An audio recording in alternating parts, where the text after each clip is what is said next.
오늘 하나님께서 우리에게 주신 말씀은 마태복음 21장 1절에서 11절까지의 말씀입니다. 우리 한 절씩 교독하도록 하겠습니다. 그들이 예루살렘에 가까이 가서 감람산 벳박에 이르렀을 때에 예수께서 두 제자를 보내시며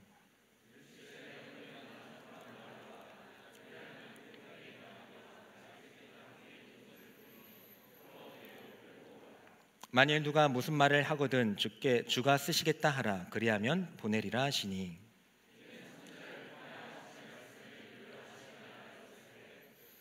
시온 딸에게 이르기를 내 왕이 내게 임하나니 그는 겸손하여 낙이 곧 멍에 매는 짐승의 새끼를 탔도다 하라 하였느니라. 나귀와 나귀 새끼를 끌고 와서 자기들의 겉옷을 그 위에 얹음에 예수께서 그 위에 타시니,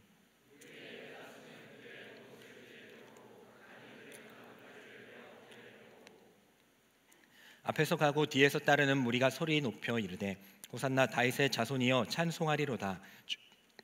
주의 이름으로 오시는 이여 가장 높은 곳에서 호산나 하더라.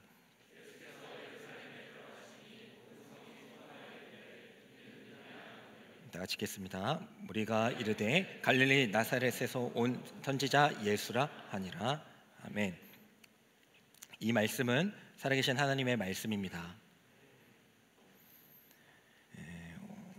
오늘 말씀의 내용은 우리가 많이 또 읽었던 본문이기도 한데 우리 지난 시간을 좀 회상하면서 다시 요약해서 좀 알려드리도록 하겠습니다. 예수님께서 유월절이 가까이 오셨을 때에 이제 십자가의 사역을 우리를 위한 십자가 사역을 감당하시기 위해서 이제 예루살렘으로 이제 들어오셔야만 했죠. 왜냐하면 그곳에서 이제 십자가에 못 박혀 죽으셔야 우리 죄를 사하여 주실 수가 있기 때문입니다. 그래서 그러한 과정 가운데 있을 때에 이제 벳바게에 이르렀어요. 그때 이제 들어가기 전에 이제 바로 들어가면 될 것 같기도 한데 예수님께서는 제자들을 시키셔서 마을에 가서 나귀를 끌고 오라고 말씀을 하십니다. 그러면서 그 나귀가 이제 거기 마을에 가면 묶여 있을 것인데 그걸 풀러서 갖고 오라. 그러면 거기 있는 주인들이 이걸 왜 가져가려고 하십니까? 어디다 쓰시려고 하십니까? 라고 물을 때에 주가 쓰시겠다 말하고 가지고 오면 된다라고 얘기하십니다. 실제로 제자들은 그 말씀에 순종해서 이제 나귀를 가지고 오게 되고요. 오늘 본문에는 나오지 않았지만 병행 본문, 그러니까 우리가 마태복음도 있고 마가, 누가, 요한복음이 이제 복음서가 다 있잖아요. 근데 병행 본문은 그 요한복음이나 누가복음, 그 마가복음에 이제 동일한 내용이 이제 적혀 있는 부분이 있어요. 그건 이제 병행 본문이라고 하는데 어쨌든 병행 본문에 보면요, 이제 그 사람들이 막습니다. 그냥 풀러가려고 할 때 이거 왜 가져갑니까? 왜 가져가면 막아요. 그때에 오늘 말씀하신 대로 주가 쓰시겠다 하십니다 했을 때에 그들이 이제 그것을 허락하고 보내어줍니다. 그렇게 제자들이 나귀를 가지고 와서 예수님께 데려왔을 때에 예수님께서는 그 나귀를 타시고 이제 예루살렘으로 들어가십니다. 이제 십자가 사역을 감당하시기 위해서 들어가시는 장면이 오늘의 장면입니다. 많은 사람들이 환호를 했고요. 또 종려나무를 흔들면서 기뻐하기도 했습니다. 어떻게 보면 예수님께서는 이제 왕이시니까 또 메시아이시니까 이제 그 사역을 감당하기 위해서 입성하시는 거잖아요. 성에 이제 들어가는 거란 말이에요. 그러니까 뭐 예전에 뭐 드라마나 영화 같은 데 보면은 이제 장군이나 왕이 성에 들어갈 때에 엄청 긴 행렬로 아주 웅장하게 또 근엄하게 이렇게 들어가는 것을 우리가 연상을 할 수 있어요. 근데 오늘 이 본문을 딱 보게 될 때 얼핏 들으면 그래도 막 종려나무 흔들고 막 그랬으니까 대단했겠다라고 생각할 수도 있겠지만 잘 디테일하게 생각해 보면 왕은 뭐 이렇게 군사들과 신하들과 뭐 전리품도 있고 막 그걸 막 엄청난 행렬로 뭐 음악을 하면서 장구를 치면서 왔겠지만은 사실 이 본문을 있는 그대로만 보면은 예수님이 계시고 제자들도 좀 있었어요. 12명 있었죠. 그리고 예수님이 뭐 백마나 뭐 적토마 뭐 이런 말을 탄 게 아니라 그냥 나귀를 타시고 들어가십니다. 이게 끝이에요. 물론 이제 사람들은 뭐 나무 흔들고 하겠지만은 뭐 흔드는 사람만 신날 수 있겠지만은 그 장면을 보았을 때에 결코 대단해 보이지 않았을 것이라는 거죠. 나귀를 타고, 그 새끼 나귀를 타고 몇 명 제자들과 함께 입성을 합니다. 초라해 보이고 어떻게 보면 좀 볼품없는 입성이라고 할 수가 있었을 거예요. 하지만 오늘 이 말씀을 통하여서 우리가 이제 많은 부분에 있어서 주께서 쓰시겠다 하라, 이제 이 부분을 보면서 이제 우리가 순종에 대해서 이제 많이 이야기를 나누지만은 오늘은 좀 그 나귀의 관점에서 나귀에 좀 집중해서 함께 이야기를 좀 나누고자 합니다. 먼저 하나님께서 이 말씀을 통하여서 우리에게 도전하고 또 주시는 메시지는 하나님께서는 모든 것을 다 준비하고 계시다라는 겁니다. 하나님께서는 그 나귀를 가지고 왔을 때에 그 나귀를 타시고 나귀와 함께 이제 입성을 하게 되십니다. 어떻게 보면 그 나귀와 동행을 하신 거죠. 동행하다라는 그런 말을 우리가 떠올리게 될 때에 성경에서 가장 먼저 떠오르는 사람은 아마 에녹일 거예요. 에녹이라는 사람이 있었는데 이 사람은 하나님과 동행해서 죽음을 맛보지 아니하고 바로 승천했거든요. 하늘로 올라갔거든요. 대단하잖아요. 그래서 우리가 에녹을 하나님과 동행한 사람으로 우리가 많이 떠올리게 됩니다. 하지만 이 동행한다라는 것은요, 그냥 단순히 같이 간다, 동행한다, 같이 길을 걸어간다라는 의미를 가지는 것은 아니죠. 물론 이제 프리를 하면 그런 뜻을 가지고 있지만요, 그냥 단순히 같이 간다라는 뜻은 아니라는 겁니다. 그래서 우리는 성경의 여러 사례들을 통하여서 동행한다라는 것은 길을 같이 가는 것뿐만 아니라 그 길을 같이 가는 사람과 뜻을 같이 한다, 같이 한다라는 뜻이 있다는 것을 우리가 알 수가 있어요. 그래서 우리가 잘 알고 있는 또 한 사람, 주님과 동행한 사람이 있는데 그 사람이 누구냐면 바로 노아입니다. 성경은 노아에 대해서 이렇게 기록하고 있습니다. 한번 창세기 6장 9절의 말씀을 우리 한번 읽어보도록 하겠습니다. 읽겠습니다. 시작. 네. 당대의 완전한 자라 그는 하나님과 동행하였으며 라고 기록하고 있어요. 마찬가지로 동행한다는 것은 노아가 뭐 하나님과 뭐 이렇게 같이 이렇게 다니고 뭐 그러지는 않았을 거 아닙니까? 뭐 그런 모습을 상상할 수는 없잖아요. 하지만 노아는 분명히 하나님께서 그와 동행하셨다라고 말씀해주고 있어요. 그래서 우리가 이 노아를 잘 살펴보게 되면, 노아를 설명한 이 본문을 잘 살펴보게 되면, 그리고 노아의 삶을 살펴보게 될 때에 동행이라는 것이 어떤 것인가라는 것을 추측을 할 수가 있습니다. 노아라는 사람은 이제 우리 노아의 방주 잘 아시죠? 노아의 방주, 이제 홍수가 막 나게 됐을 때 노아가 이제 120년 동안 방주를 만들어 가지고 이제 그곳에 뭐 동물이랑 자신의 가족들 태워 가지고 이제 그 환란을 이겨내는 그런 장면이 이제 노아의 삶 가운데 있었습니다. 물론 이제 예수님의 명령을 받아서 이제 방주를 만들어라 이렇게 이야기를 들었을 거예요, 그렇죠? 하나님이 여러분들에게 뭔가를 지시하시듯이 노아에게 방주를 만들어라, 뭐 이만 크기가 될까요? 더 크겠죠? 만들어라 이렇게 말씀을 하셨을 것입니다. 그때에 노아는 이제 그 하나님의 말씀을 의지하여서 이제 방주를 만들기 시작했어요. 그러니까 종이배, 우리 뭐 이렇게 종이로 만드는 그 배도 만드는 게 물론 이제 그건 만들 수 있겠지만 금방 만들겠지만 어마어마한 그 방주를 만든다는 것은 아마 결코 쉽지 않았을 거예요. 그러니까 120년 동안 만들었다라고 이제 성경이 말하고 있지 않습니까? 그가 그 120년을 살아갈 때에 하루하루가 어땠을까요? 하나님께 명령을 듣긴 했어요. 음성을 들었어. 그래서 네가 노아의 방주를 좀 만들어 봐라. 오케이, 들었습니다. 근데 120년 동안 이제 노아의 배를 만들어야 돼요. 하루하루가 어땠을까요? 하나님이 나에게 시키셨으니까 기쁜 마음으로 하루하루 이렇게 만들 수 있었을까요? 물론 이제 그것을 추측하기는 어렵지만 분명한 것은 노아는 그 하루하루를 인내했고 감당해서 결국에는 그 노아의 방주를 만들어 냈다라는 것이 팩트입니다. 이것을 볼 때에 노아는 주님의 그 뜻을 받아들여서 하루하루를 그렇게 살아간 거예요.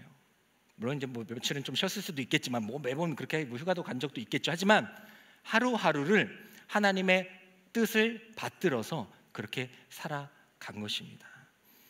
그렇게 동행을 했을 때에 그는 노아의 방주를 만들어서 많은 이들의 또 시초가 되는 그런 은혜를 입게 되었습니다.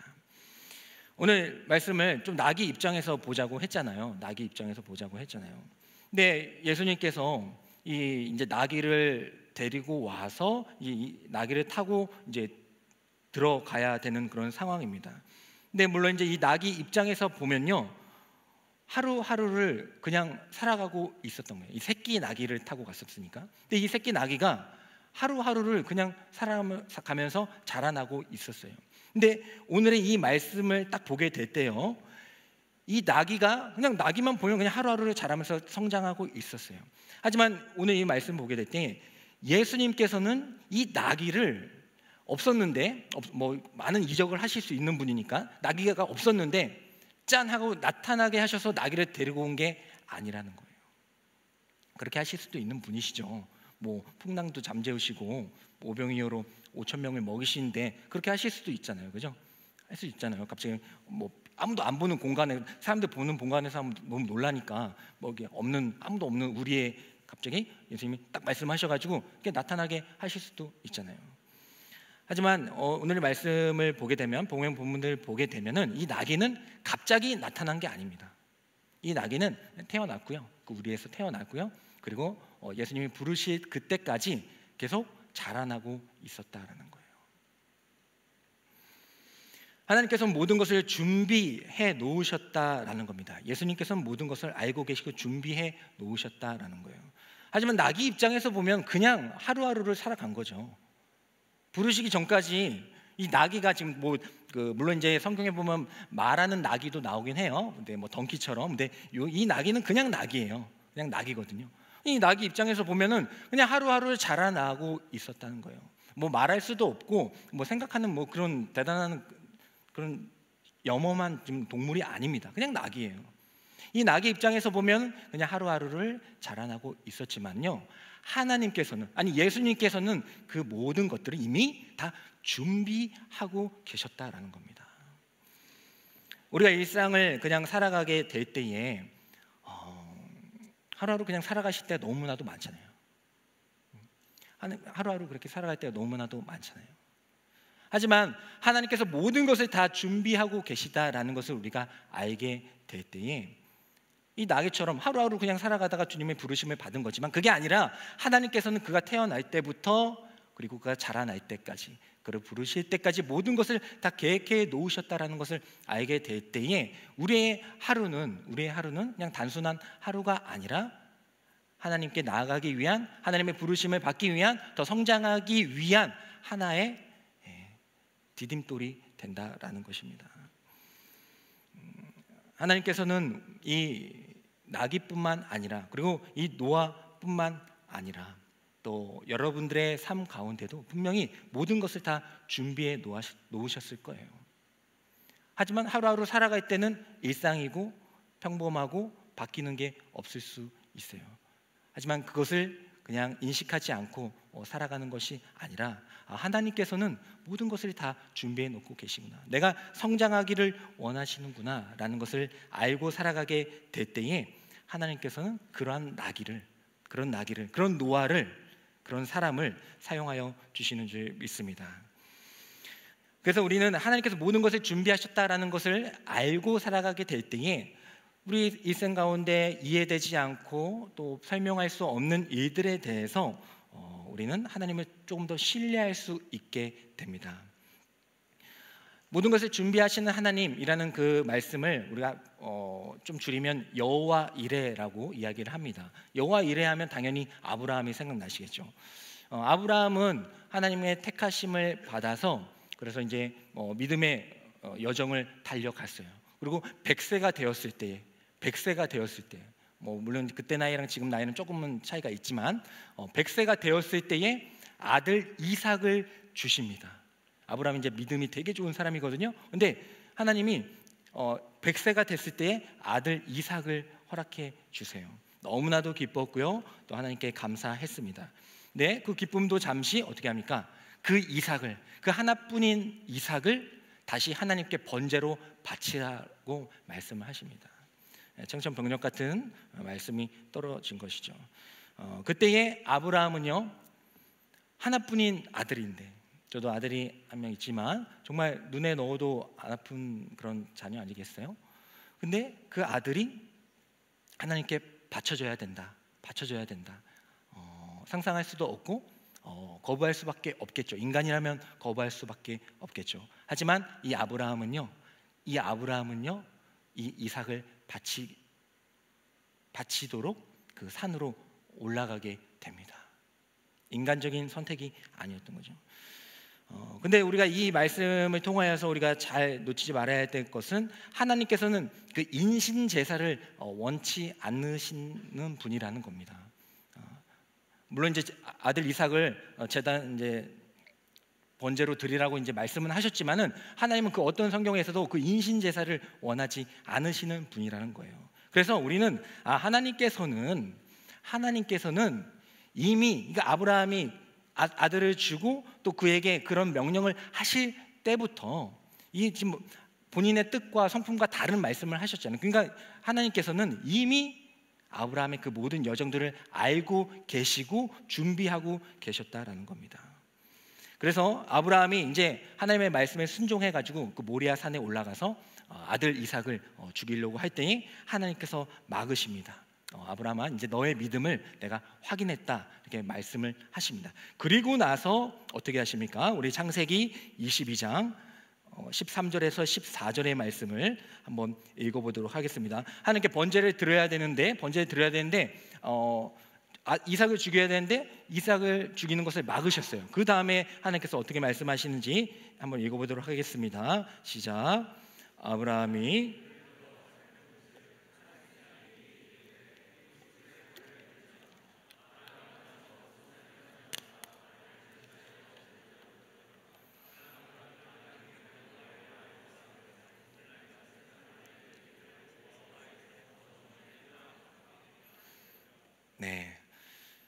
아브라함이 이삭을 죽이지 않도록 막으신 이후에 하나님께서는 숲을 가운데에서 어린 양을 발견하게 하십니다.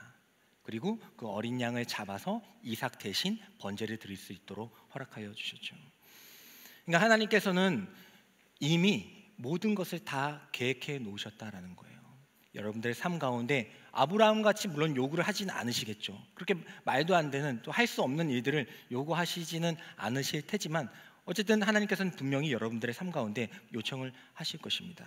그때에 하나님께서 모든 것을 준비해 놓으셨다라는 믿음이 없다면은 그것에 순종하기가 쉽지 않을 거예요. 하지만 하나님께서는 분명히 모든 것을 준비해 놓으시는 분이시다라는 확신과 신뢰를 가지며 나아갈 때에 우리는 이삭을 데리고, 우리가 사랑하는 무엇인가를 가지고 하나님께 순종하며 나아가게 될 줄 믿습니다. 지금의 우리 삶 또한 나귀와 같이 하루하루를 보내고 있는지 모르겠어요. 하루하루 그냥 살아가고 있는지 모르겠어요. 물론 이제 그렇게 살다가 부르심을 받겠지만은 이왕이면은 먼저 그렇지, 지금 내 삶은 일상적이고 하루하루는 그대로야.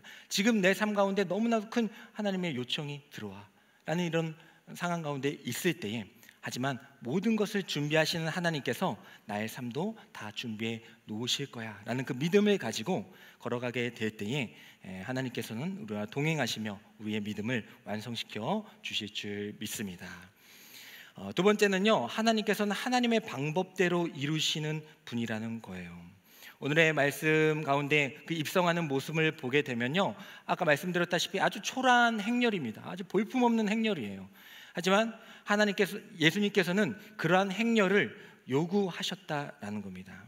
그 이유를 보게 될 때에 예수님께서는 단순히 그 성에 들어가는 게 중요한 것이 아니라, 그냥 내 마음대로 그래 십자가 사역을 내가 감당해야 되니까 그냥 십자가 사역 감당해야지 하면서 자기 마음대로 움직이신 것이 아니라 철저하게 하나님의 뜻을 이루며 나아갔다라는 겁니다.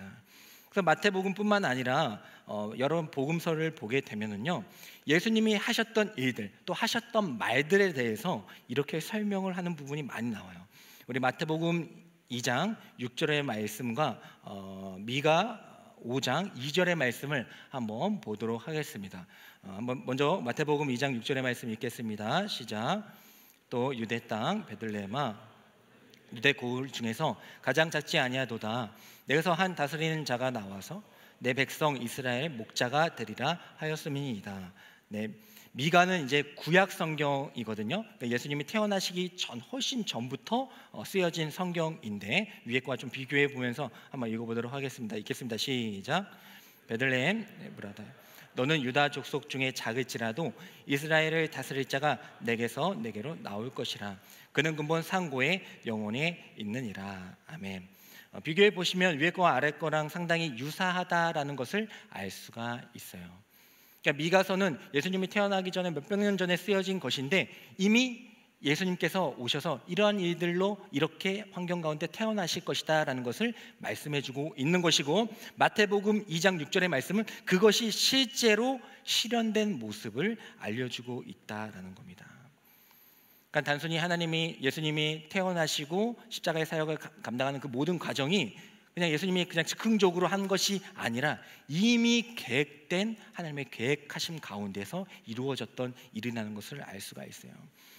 그런 관점으로 오늘의 말씀을 보게 되면 예수님께서 이제 새끼 나귀를 타고 입성하는 그 장면, 그 볼품없는 장면, 아예 차라리 그런 걸 삭제해버리지, 하질 마시지, 그렇게 하실 거면 차라리 안 했으면 그렇게 사람들의 그런 무시도 안 당했을 것이고 했을 텐데 왜 그런 일을 하셨습니까? 라고 하게 될 때에 예수님은 자신의 의지와 뜻보다도 하나님의 뜻을 이루시는 분이셨기 때문에 그 일들을 감당하셔야 했다는 겁니다. 그래서 오늘 이 말씀을 이미 기록한 구약의 말씀이 있어요. 몇백 년 전에 기록한 스가랴 9장 9절의 말씀을 한번 읽어보도록 하겠습니다. 스가랴서 9장 9절의 말씀 읽겠습니다. 시작. 시론에 따라 크게 기뻐할지어다.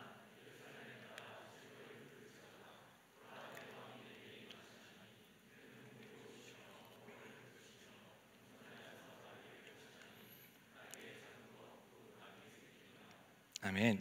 네, 그렇죠. 예수님이 태어나기 전부터 이 말씀이 기록되어 있었는데 이 말씀을 딱 읽어 보니까 왜 예수님이 그리고 낙이 오케이. 뭐 말은 아니라도 낙이 오케이. 그러면 어미 이제 낙이도 있었으니까 어미 낙이랑 새끼 낙이가 있었거든요. 그러면 좀 더 크고 좀 힘이 센 어미 낙이를 타고 가셨으면 어느 정도 이제 타협되는 거 아닙니까?라고 할 수 있겠지만 굳이 그 작은 새끼 나귀를 타고 가신 이유를 이제 이 말씀을 통해서 한번 확인해 보셨는데 이해가 좀 되실까요? 네. 그러니까 예수님께서는요 하셨던 모든 말과 행동들, 태어남부터 죽은 모든 것들이 하나님의 뜻을 이루는 과정 가운데 있었다라는 것을 우리는 확인할 수가 있는 거예요. 그래서 예수님께서는 그 새끼 나귀를 탈 수밖에 없었다라는 것입니다. 그래서 우리는 이 말씀을 보면서 하나님께서는 어떠한 보여지는 것이나 화려한 스펙이나 그 외형적인 것에 흔들리는 분이 아니시고 그것을 기준으로 삼고 움직이는 분이 아니시고 철저하게 하나님의 뜻에 부합하는가 아닌가에 따라 움직이는 분이시구나라는 것을 우리가 알 수가 있습니다. 그래서 우리는 여호와 이레 준비하시는 하나님을 경험하기 위해서는요 우리의 생각과 마음을 버리는 작업들을 해야 돼요. 왜냐하면 우리는 보여지는 것에 약하잖아요. 경험된 것에 익숙하잖아요. 자신이 있잖아요. 나의 스펙과 또 그런 능력에 의지를 할 때가 많이 있지 않습니까? 근데 하나님은 그게 아니라는 겁니다. 그런 것들로 하나님 일을 하려고 하지 말아라 말씀해주고 있는 거예요. 너는 내가 원하는 말, 내가 너에게 전했던 말, 하나님의 그 말씀으로 나의 일을 감당하라라고 우리에게 요구하시는 겁니다. 물론 이제 여러분들이 더 이제 세상적으로나 또 뭐 여러 가지로 능력이 있고 힘이 있고 또 권력이 있고 명예롭고 이러면 좋아요. 물론 하나님이 그렇게 쓰시는 뭐 다니엘도 있습니다. 뭐 그게 나쁘다는 게 다니엘도 그렇게 해서 느헤미야도 총독과 요셉도 그렇게 쓰셨잖아요. 하지만 그 가운데에서 우리가 놓치지 말아야 할 것이 바로 하나님께서는 그런 보여지는 것, 능력, 스펙보다도 하나님이 쓰시기 좋은 상태를 원하시고 계시다라는 겁니다. 그래서 우리는 철저히 하나님의 방법대로 움직일 수 있는 성도들이 돼야 돼요. 나귀 새끼를 가지고 무엇을 하시겠는가? 나귀 새끼를 가지고 무엇을 하시겠는가? 이런 생각 우리 들잖아요. 저걸 가지고 저 사역, 저걸 가지고 어떻게 할 수 있겠나? 저걸 우리한테 요구하시는데, 그거 우리가 그거 어떻게 합니까? 우리의 생각과 경험으로 판단할 때가 있어요. 예전에 말씀드렸지만 하나님의 말씀도 그렇죠. 죽도록 충성해라. 내 이웃을 내 몸같이 사랑해라. 이런 말씀, 어떻게 합니까? 그런 거 그냥 좋은 말이지, 금언이고 명언이지, 그걸 어떻게 합니까? 이렇게 해버리면요, 우리는 아무 일도 할 수가 없을 거예요. 하지만 나의 생각과 판단을 버리고 그냥 말씀을 의지하면서 하는 그런 도전들이 있어야 된다는 것입니다. 하나님께서는 하나님의 방법대로 움직이길 원하십니다. 우리의 삶 또한, 여러분들의 삶 또한 하나님이 원하시는 그 방법은 이제 하나님의 말씀이 되겠죠. 하나님의 말씀대로 움직일 수 있는 저희들이 되기를 소망합니다. 마지막으로 하나님께서는 우리와 동행하시면서 더 가까이 하시기를 원하십니다. 오늘의 이제 제목이기도 한데, 하나님은 우리가 가까이 하기를 원하세요. 이제 나귀를 타시면서 나귀 입장에서 보면은 그냥 데리고 와서 탄 거지만, 또 하나의 관점으로 보면은 이제 나귀와 예수님이 동행하신 거잖아요. 예루살렘 들어갈 때 동행하신 거죠. 나귀의 관점에서 보면 그냥 나귀는 그냥 자라났어요. 뭣도 모르고 그냥 엄마 밑에서 젖을 먹으면서 그냥 자라나고 있었어요. 하지만 하나님께서는 다 준비하고 계셨잖아요. 우리가 그냥 인생 살아갈 수 있어요. 그냥 하루하루 열심히 살아가고 내가 열심히 하고 할 수 있어요. 하지만 하나님의 관점에서 보면 하나님은 우리와 동행하고 계시다는 겁니다. 그리고 그 동행함은 우리가 더 가까이, 더 밀착하기를 원하신다는 것을 우리가 알 수가 있어요. 나귀 새끼는 지금까지 한 번도 우리에서 나간 적이 없었을 겁니다. 한 번도 경험해 보지 못했어요. 그리고 누군가를 태워본 적도 없겠죠. 하지만 처음으로 예수님의 부르심에 의해서, 물론 이제 나귀가 제가 나가겠습니다 이래서 한 건 아니에요. 어쨌든 하지만 현실적으로 예수님이 데리고 온 거 아닙니까? 그래서 동행하고 있는 거 아니에요? 한 번도 경험해 보지 못했던 일들을 나귀는 이제 하게 되었습니다. 예수님은 그 사역의 자리로 나귀를 어쨌든 이끌고 오신 거예요. 영상을 찾아보니까요, 나귀를 이제 길들이는 그런 장면들이 좀 있더라고요. 근데 쉽지 않더라고요. 나귀가 되게 지능이 높대요. 지능이 높아가지고 생각을 좀 많이 한다고 해요. 그리고 나귀는 또 고집이 세대요. 누구 같아요? 우리가 아니고 어쨌든 그렇대요. 그런 상황 가운데에서 이제 나귀가 예수님이 이제 부르심을 받았잖아요. 근데 처음 한 번도 경험하지 못했고 길들여지지도 않았잖아요. 그러니까 누굴 태운다? 그럼 나귀가 그걸 거부하더라고요. 이제 처음에 이제 어떤 마부가 아니죠? 그럼 뭐라 그래? 나귀니까 나부라고 해야 되나? 어쨌든 뭐 그런 사람이 이제 처음으로 이제 안장을 막 채우려고 해요. 이제 기술자 아니겠어요? 일반인이 하는 거 아니까. 근데 기술자가 하는데도 막 몸부림치고 막 하세요. 이게 보통 어려운 일이 아니에요. 근데 예수님은 지금 처음 타시는 거잖아요. 그러니까 이 나귀는 길들여진 적이 없어요. 자기의 본능과 본성대로 움직이는 그런 상태였을 것입니다. 하지만 예수님께서는 그와 동행하시면서 그를 이끌어 가십니다. 물론 이제 예수님의 능력이 있으시고 나귀도 뭐 예수님이 신적인 분이시니까 신이시니까 그걸 알고 그랬는지 그건 모르겠지만, 어쨌든 이 나귀는요 길들여지지 않은 상태, 본성과 본능대로 움직이는 그 상태에서 예수님과 함께 동행하면서 그 길을 걸어갔다라는 겁니다. 예수님께서는 우리가 예전에 많이 읽었던 그 본문이 있죠. 그 본문을 먼저 보기 원하는데, 아까 우리가 본문을 읽었을 때 이 나귀를 표현했던 단어가 있어요. 바로 멍에를 매는 짐승이라고 아까 우리 본문에서 그렇게 나귀를 기록하고 있습니다. 그러니까 그는 본능과 본성대로 움직여야 하는 것이 정상적인데요, 그가 예수님과 함께 동행하면서 그 길을 걸어갈 수 있었던 것은요, 바로 그가 멍에를 매는 짐승이었기 때문입니다. 멍에하면 또 여러분들 혹시나 감사하게 또 생각해 주시면 너무 감사할 것 같은데, 혹시 멍에하면 또 뭔가 생각나는 거 뭐 없습니까? 최근에 예, 동물, 뭐 동물, 소 그래요, 소. 그래가지고 제가 되게 귀엽게 생긴 그 멍해가 이제 두 소를 이게 목을 이게 잇는 거잖아요. 그 귀엽게 생긴 천진난만한 그 소 기억 안 나세요? 네, 있었는데 어쨌든 그러니까 멍해를 매는 짐승이었다는 거예요. 그러니까 예수님과 동행할 때에 이 나귀도 예수님과, 물론 이제 예수님이 그 나귀와 이제 멍해를 이렇게 같이 매진 않았겠죠. 하지만 그와 동행하게 될 때에 이 나귀는 예수님과 함께 그 길을 걸어갈 수가 있었다는 거예요. 원래 멍에는 어미소와 아기소가 이제 같이 메고 가는 거거든요. 자기 마음대로 가려고 할 때에 그 멍에가 있어서 어미소가 가는 대로 갈 수밖에 없는 게 바로 멍에거든요. 본능과 본성이 있었지만은 예수님과 함께 동행하게 될 때에 그 모든 것들을 내려놓고 뭐 강제든 억지로든 그렇게 끌려갈 수밖에 없는 상태. 그 상태로 이 나귀는 동행하게 되었다는 겁니다. 우리가 처음 주님과 동행하게 될 때, 예수님을 만나게 될 때에 우리의 본능과 본성이 있을 거예요. 아마 거부하시는 분도 있을 겁니다. 그러니까 안 맞는 부분도 있을 거예요. 기독교? 예수님의 이런 말? 이런 행동도 뭐 헌금 안 맞는 부분이 있을 수가 있어요. 하지만 하나님께서는 여러분들과 동행하시면서, 그러니까 난 이러니까 난 신이잖아, 난 하나님의 아들이잖아, 그러니까 너가 따라야지, 네가 알아서 따라와야지, 이게 아니라 동행하시면서 우리의 마음과 본성과 본능을 다 알고 계시잖아요. 그러니까 난 신이니까 네가 나의 종이니까, 내 백성이니까 네가 따라, 이게 아니라 우리와 동행하시면서 그 모든 것들을 하나하나 고쳐 나가시면서 하나님과 함께 걸어갈 수 있는 길을 열어주시는 분이신 줄 믿습니다. 그러니까 그만큼 우리가 가까이 하길 원하시는 분이라는 거예요. 그리고 나귀는요, 이제는 새로운 길을 떠나게 됩니다.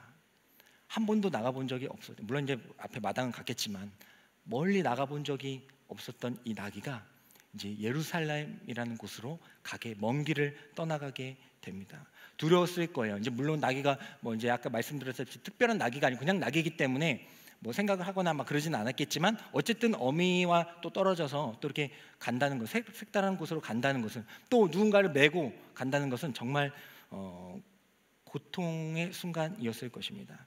하지만 예수님께서는 그러한 초청을 하신다라는 거예요. 우리에게도 하신다라는 겁니다. 창세기 12장 1절의 말씀을 보면요, 하나님께서 아브라함이라는 사람을, 아까 아브라함이 믿음의 조상이라고 했죠. 그 아브라함을 부르시는 장면이 나옵니다. 한번 읽어보도록 하겠습니다. 12장 1절의 말씀 읽겠습니다. 시작. 여호와께서 아브라함에게 이르시되 너는 너의 고향과 친척과 아버지의 집을 떠나 내가 내게 보여줄 땅으로 가라. 아브라함이 익숙했던 그 고향과 친척, 아버지의 집을 떠나라 말씀해 주고 있어요. 그리고 뭐 구체적으로 말씀도 안 해요. 그냥 내가 너에 이제 어떤 땅을 보여줄 건데 그 땅으로 가라. 이제 가나안 땅이죠. 그 땅으로 가라라고 말씀을 하셨습니다. 본능과 본성으로는, 또 이성적인 판단으로는 그냥 이 말만 듣고 떠나기에는 너무나도 무모한 짓이었습니다. 하지만 그럼에도 불구하고 예수님은 아브라함과 동행하기를 원하셨기 때문에 그를 초청하신 거예요. 그를 그곳에서 나오게 하신 것입니다. 베드로도 그렇습니다. 예수님께서 베드로를 만나게 되었을 때에 예수님께서 이제 이 베드로 제자를 이제 초청을 하시는 거죠. 근데 베드로는 어부였거든요. 나름 배도 있었고 괜찮은 삶을 살아가고 있었거든요. 근데 예수님께서는 그를 부르십니다. 잘 살고 있는데 그를 부르셔요. 왜요? 그와 더 가까이 하기 위해서, 그와 동행하기 위해서 부르신다라는 거죠. 그때 아브라함과 같은 비슷한 본문이 나옵니다. 우리 마태복음 4장 21절에서 22절의 말씀을 읽어보면서 베드로가 어떻게 반응했는지 읽겠습니다. 시작. 거기서 더 가시다가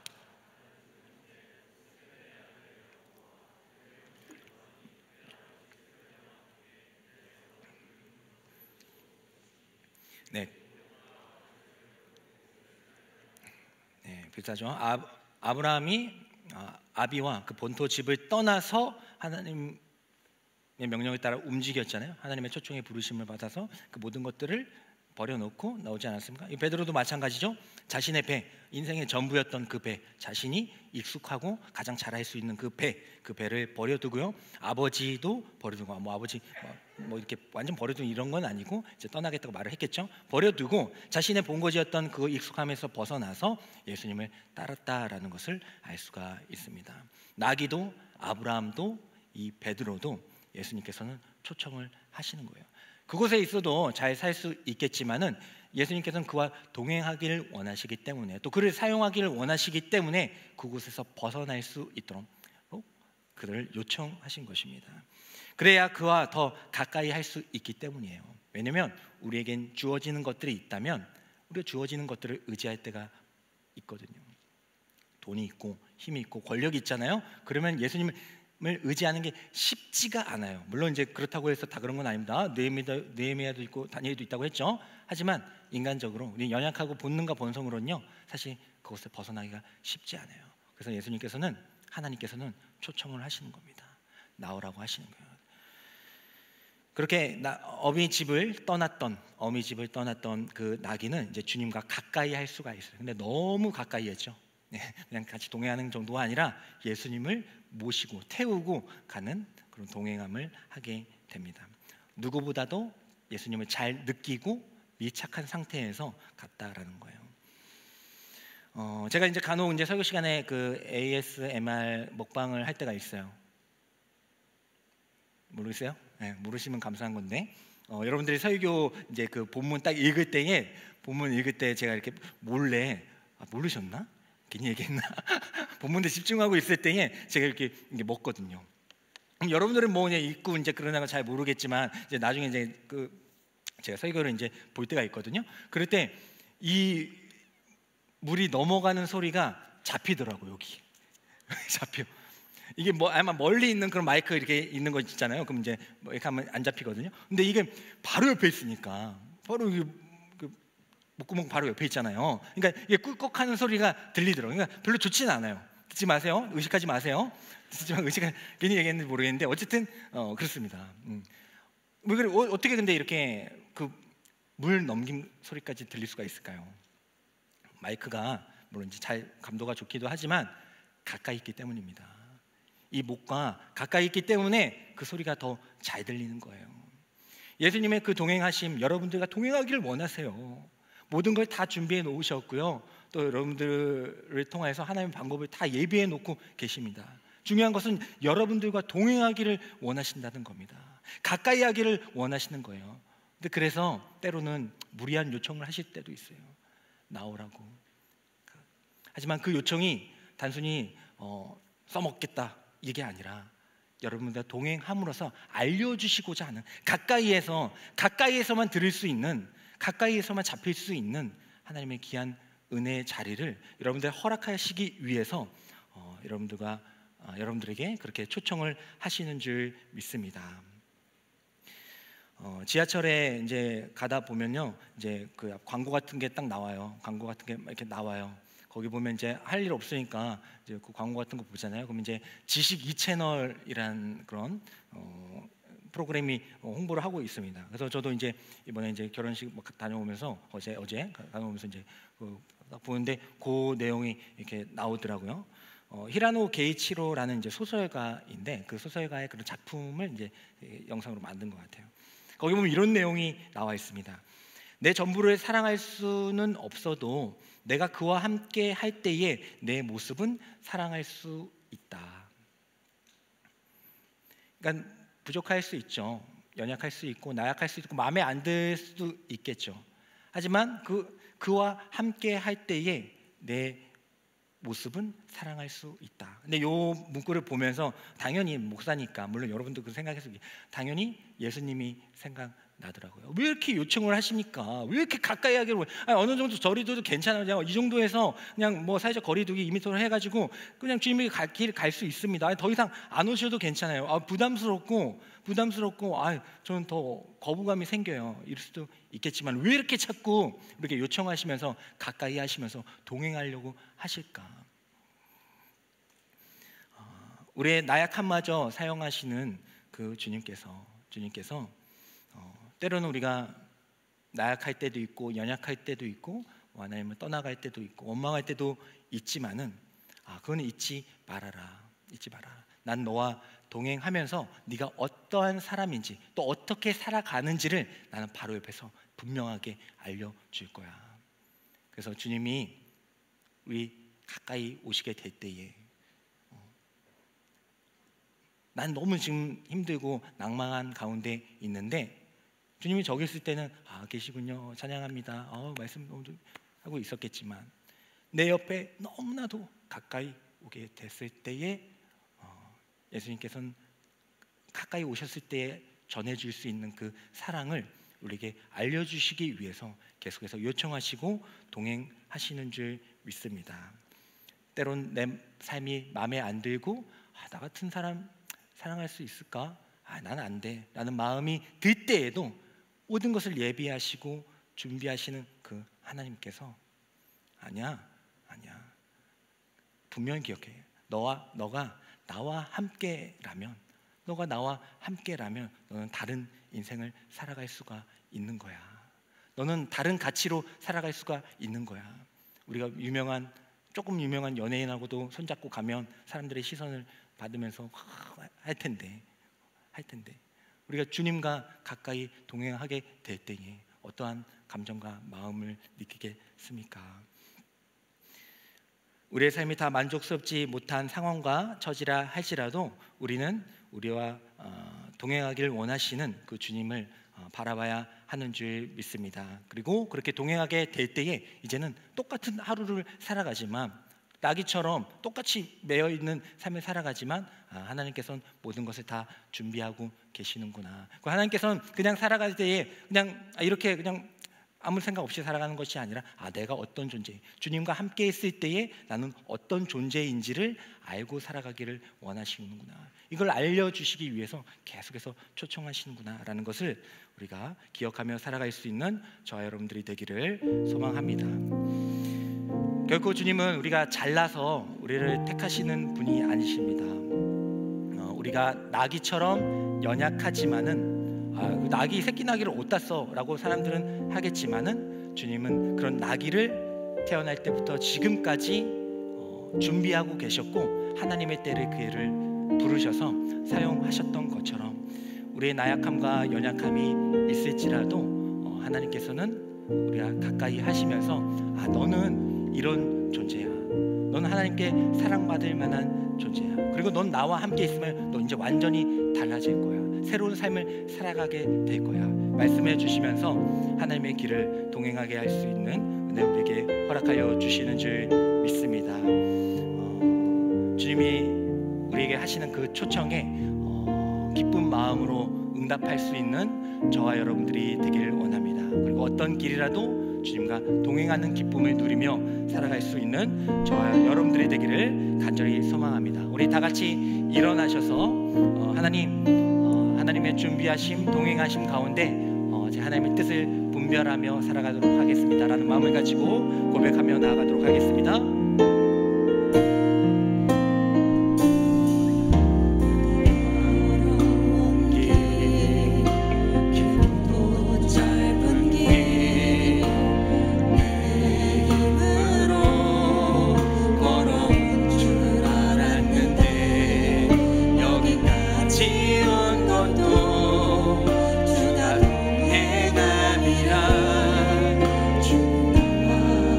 동행하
매일의 삶 가운데 주님께서 동행하고 계심을 아버지 분명히 발견할 수 있는 저희들이 되게 하여 주시옵소서. 나의 일상의 모든 삶 가운데 하나님께서 모든 것을 준비하고 계시는 과정임을 우리가 깨달으며 살아갈 수 있는 저희들이 되게 하여 주시옵소서. 앞이 보이지 않고 어찌해야 할 바를 모를 때에도, 무기력해져서 포기하고 싶을 때에도 아주 엎드려지지 않는 것은 주님께서 나를 붙잡고 계심을 믿으며 살아갈 수 있는 저희들이 되게 하여 주시옵소서. 내가 어떤 상황과 존재가 될지라도 주님과 함께하며 나아갈 때에 사랑할 수밖에 없는 존재가 됨을 알고 주님께서 필요로 하는 사람이 될 수 있도록 우리 주님의 이름을 3번 부르짖으며 주님을 찾으며 나아가도록 하겠습니다. 주여, 주여, 주여. 아버지 하나님 감사합니다. 아버지 하나님께서 우리와 동행하여 주셔서 아버지 하나님께서 다시 그렇게 인도하여 주심을 감사드립니다. 아버지 하루하루를 살아갈 때 그냥 살아가지 않게 하여 주시고 하루하루가 하나님의 부르심을 위한, 하나님 나를 사용하시기 위한 하루하루가 될 수 있도록 그것을 발견하고 비전을 바라보며 살아갈 수 있는 저희들이 되게 하여 주시옵소서. 아버지 그것이 보이지 않고 정말 어렵게 하는 것이 어려울지라도 하나님의 부르심을 위하여, 하나님의 쓰임을 받기 위하여 나아갈 수 있는 하나님의 귀한 나귀와 같은 새끼 나귀와 같은 자들이 될 수 있도록 주님 역사하여 주시고 함께하여 주시옵소서. 또 하나님 아버지 함께하여 주시고 주님의 은혜로 살아갈 수 있도록 주여 붙잡아 주시고 함께하여 주시고 언제나 어떤 상황 가운데서 우리와 동행하고 계심을 우리가 발견하며 살아갈 수 있는 저희들이 되게 하여 주시옵소서. 끝까지 죽어도 갈 수 있는 저희들이 될 수 있도록 아버지 주님 붙잡아 주시고 아버지 바로 옆에서 말씀하시고 가까이 하시며 하시는 말씀을 알아갈 수 있도록 주여 붙잡아 주시옵소서. 할렐루야, 할렐루야. 주 동행하시네. 할렐루야, 주 동행하시네. 험한 골짜기로 나 두려움 없네. 주님 나와 동행하십니다. 할렐루야, 할렐루야. 주 동행하시네. 할렐루야, 주 동행하시네.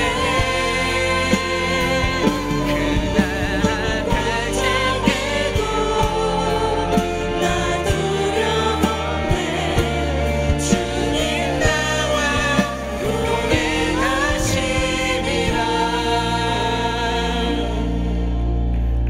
사랑의 하나님 아버지 감사합니다. 나약한 나귀와 같은 존재이지만 하루하루를 살아갈 때에 하나님께서는 저희를 사용하시기 위하여 모든 날들을, 또 모든 사람들을, 모든 것들을 준비하고 계신 줄 믿습니다. 하나님께서 우리에게 허락하신 그 하루를 준비하는 과정 가운데, 성장의 과정 가운데서 바라보며 주님과 동행할 수 있는 저희들 되게 하여 주시옵소서. 난 부족하고 연약한 나귀이지만 주님과 동행하게 될 때에 예루살렘에 입성하는 하나님의 사용을 같이 담당하는 귀한 나귀로서 사용받게 되는 줄 믿습니다. 우리 부족함을 아시는 하나님께서 주님과 동행할 수 있는, 또 동역할 수 있는 은혜를 허락하여 주시옵소서. 내가 너를 사랑한다. 그 누가 사랑하지 않을지라도, 사랑하지 못할 모습일지라도 내가 너와 동행할 때에 난 너를 사랑할 수밖에 없고 완전한 너로 만들 것이라는 그 하나님의 마음과 음성을 바로 옆에서, 바로 가까이에서 들으며 나아갈 수 있는 저희들이 되게 하여 주시옵소서. 이번 한 주도 그런 동행하는 삶이 될 줄 믿사옵고 예수님의 이름으로 기도드리옵나이다. 아멘.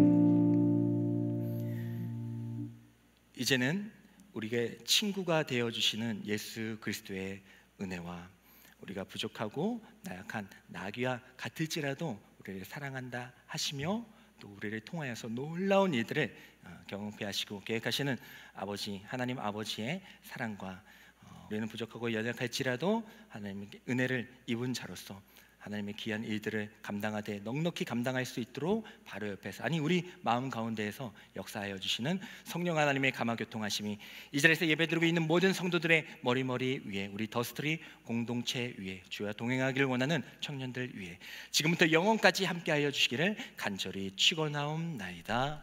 아멘.